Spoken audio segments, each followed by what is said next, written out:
इटकल deputy manager गया सांतरा गिरफ आयर बहिर्भूत संपत्ति ठूल अभियोग में गया को गिरफ कला विजिलेंस।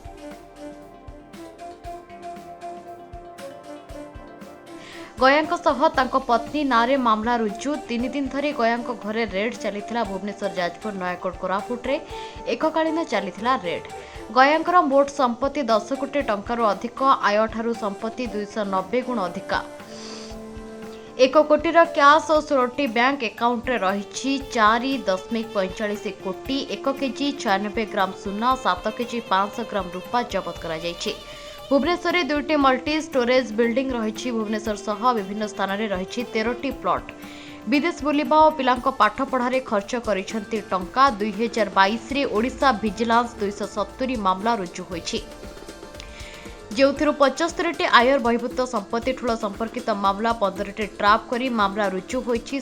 16 केस क्लास 1 ऑफिसर को ऊपर होईछि जहां गत 5 वर्ष रे सर्वाधिक। 2022 रे मोट 7 कोटी टंका कैश जबत होईछि जहां आयर बहिर्भूत संपत्ति ठूल रे 160 कोटीर संपत्ति जबत होईछि।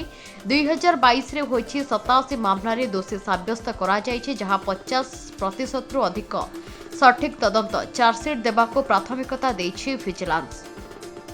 गत वर्ष आयर बहिर्भूत संपत्ति ठूल मामला रे देश में 1 नंबर थिला ओडिशा विजिलेंस। 2021 पूर्व सबु ट्राप मामला तदंत करी चार्जसीट दिया जायछि। आसंता वर्ष में बड़ बड़ ऑफिसर को दुर्नीति मामला को प्राथमिकता सह टेक्नोलोजी और डिजिटल माध्यम रे ट्राप करने को गुरुत्व इलेक्ट्रोनिक डाटाबेस रे क्रिप्टो करेंसी को क्राक करने चैलेंज रहिबो। विजिलेंस निर्देशक जसवंत जेठुआ सूचना। ओडिशा विजिलेंस द्वारा गत 3 दिन धरी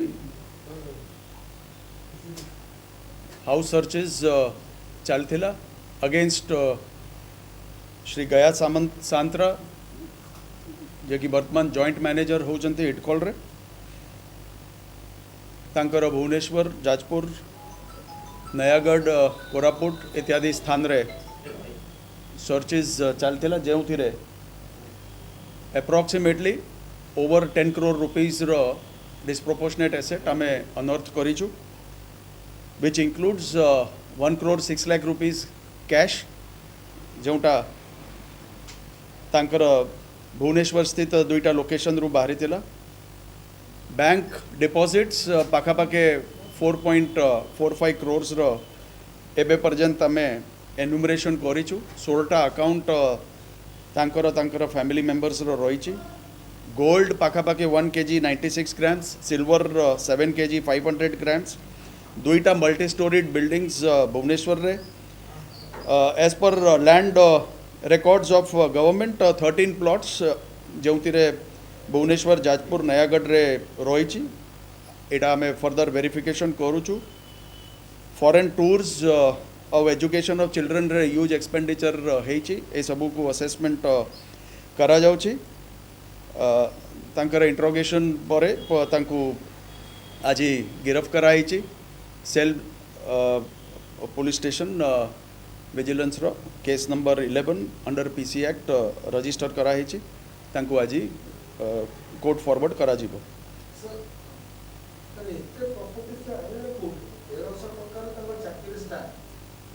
सो डिस्प्रोपोर्शनेट एसेट पाई आज केस रजिस्ट्रेशन करा जाइछि। आउ फर्दर इन्वेस्टिगेशन रे अन्य अन्य तथ्य आमे तांकर एंटायर कैरियर रिकॉर्ड को अनुध्यान करिकी असेस करिकी बाहर करिवो। 2022 रे ओडिशा विजिलेंस द्वारा पाखापाखे एवे पर्यंत 270 केसेस रजिस्टर हेछि जेउ थिरे 75 होउछि डिस्प्रोपोर्शनेट एसेट केसेस, 114 होउछि trap cases, rest are other corruption cases. गत वर्ष आमे पूरा देश रे नंबर 1 स्थान रे थिलु in detection and registration of disproportionate asset cases. ए वर्ष मध्य आमे सिमिलर परफॉर्मेंस अपेक्षा करूछु।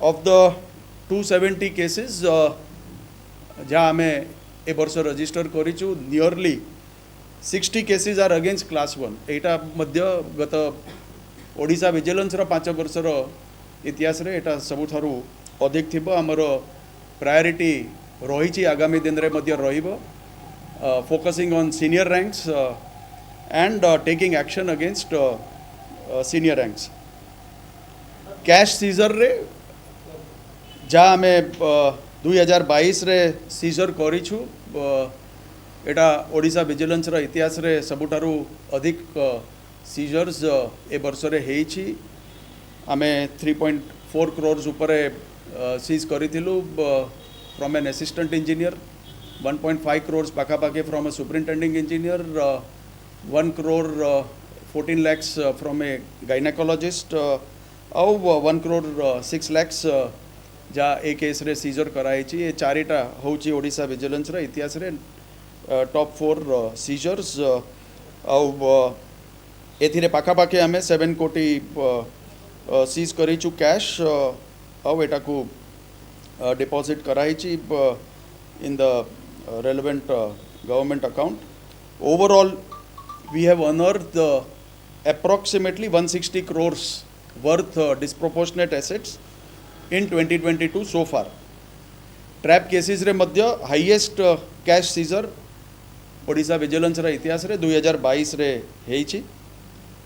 As far as prosecution is concerned, आमे 87 कन्विक्शंस 2022 रे पाइछु पाखापाखि 50% रो कन्विक्शन रेट ओडिशा विजिलेंस रो रहिछि जोटा देशर टॉप स्टेट्स भितरे ओडिशा विजिलेंस को मध्य आणुछि.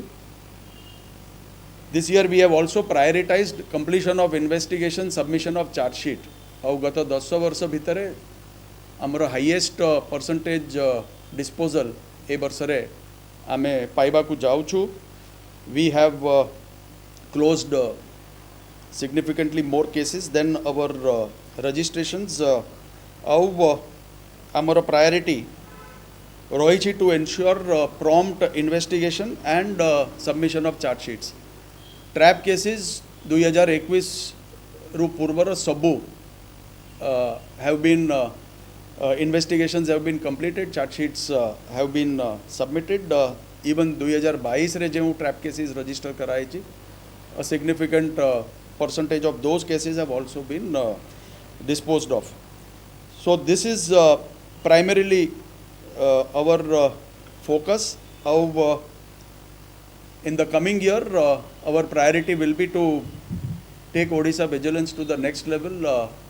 High impact cases detection, use of technology, tracking of assets both in physical form as well as in digital form, तांकु effectively track करिबा.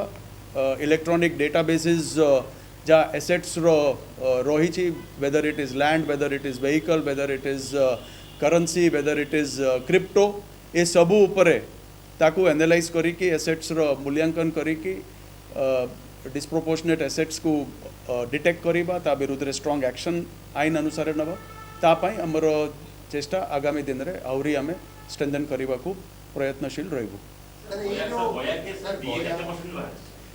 DA पाखा पाखे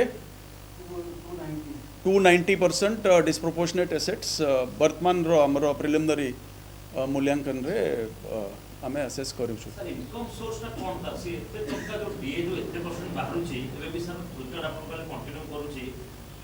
सर इनकम सोर्स सर कोन salary केते और sir एते टंका केते तो सेटा आमे डिटेल्ड हमर इन्वेस्टिगेशन जा रिपोर्ट एफआईआर माध्यम रे आमे कोर्ट को सबमिट करिबु. सेतिरे इनकम एक्सपेंडिचर एसेट्स और डिस्प्रोपोर्शनेट एसेट्स रो बैलेंस शीट तैयार करी कि सेटा को सबमिट करिबु.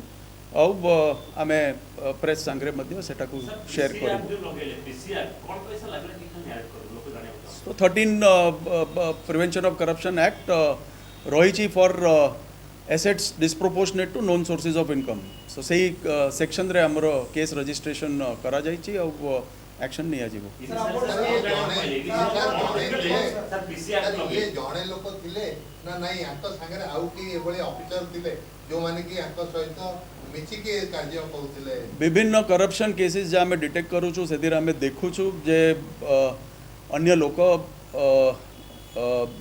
फ्रेंड्स हो, रिलेटिव्स हो, प्राइवेट पर्सन्स हो बिजनेस पर्सन्स हो से माने एसोसिएट हो जाउछंती हेल्प करूछंती ए सबु ऊपर मध्य आमर एक्शंस निया जाउची ए केस रे मध्य case has been registered against spouse और अन्य जो मानकर अबेटमेंट रे तांकर रोल थिबो तांका ऊपर मध्य एक्शन निया जिवो प्रिलिमिनरी इन्वेस्टिगेशन सर कोन आपण जाने को पहले जो तुम्हें पीसी एक्ट लगेले कोन दिए देखिले मतलब अरेस्ट कर कोन सब कोन मिलला तो सेटा डिस्प्रोपोर्शनेट एसेट जते बेले बाहरिबो automatically prevention of corruption act रो सेक्शन 13B अट्रैक्ट हबो और सेथिरे केस रजिस्ट्रेशन करिकि आमे एक्शन हमर आरंभ करबो सर एनु टंकाटा कोठु आछि देखो को इयर रे आसेला को पोस्टिंग थिला बेले से आछि कोआ जाउछ से जता बेले 1300 टंका स्टार्टिंग कोले चाकरी गोटे फोरमैन हिसाब रे मैकेनिकल 96 रे से चाकरी जन कोले